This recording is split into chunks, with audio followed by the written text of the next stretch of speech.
ఇక కామారెడ్డి జిల్లాలో ఓవైపు కొనుగోలు కేంద్రాల్లో మందకొడిగా కొనుగోలు సాగుతున్నాయి. అయితే మరోవైపు అకాల వర్షాలతో అన్నదాతలను ఆగం చేస్తున్నాయి.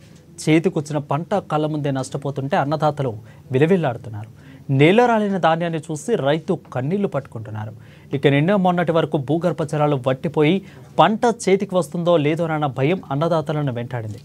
ట్యాంకర్ల సహాయంతో ఇతర మార్గాల ద్వారా ఎండిపోయిన పంటను బతికించుకున్న రైతన్నలను అకాల వర్షాలు వెంటాడుతున్నాయి.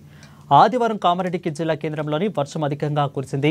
ఇక 2 రోజుల్లో కోతలు కూడా మొదలు పెట్టాలనుకున్న రైతులను వడగండ్ల వాన తీవ్ర నిరాశకు గురిచేసింది. కామారెడ్డి నియోజకవర్గంలో ఆదివారం కురిసిన వర్షానికి సుమారు 200 ఎకరాలకు పైగా పంట నష్టం వాటిల్లిందని వ్యవసాయ అధికారులు చెబుతున్నారు. బీబీపేట మండలంలోని దాదాపు 150 ఎకరాల్లో పంట నష్టం జరిగినట్లు అధికారులు నిర్ధారణకు వచ్చారు. రాజంపేట మండలంలో 11 ఎకరాల్లో పాక్షికంగా, కామారెడ్డి మండలాల్లో దాదాపు 115 ఎకరాల్లో పాక్షికంగా పంట నష్టం జరిగినట్లు అధికారులు చెబుతున్నారు.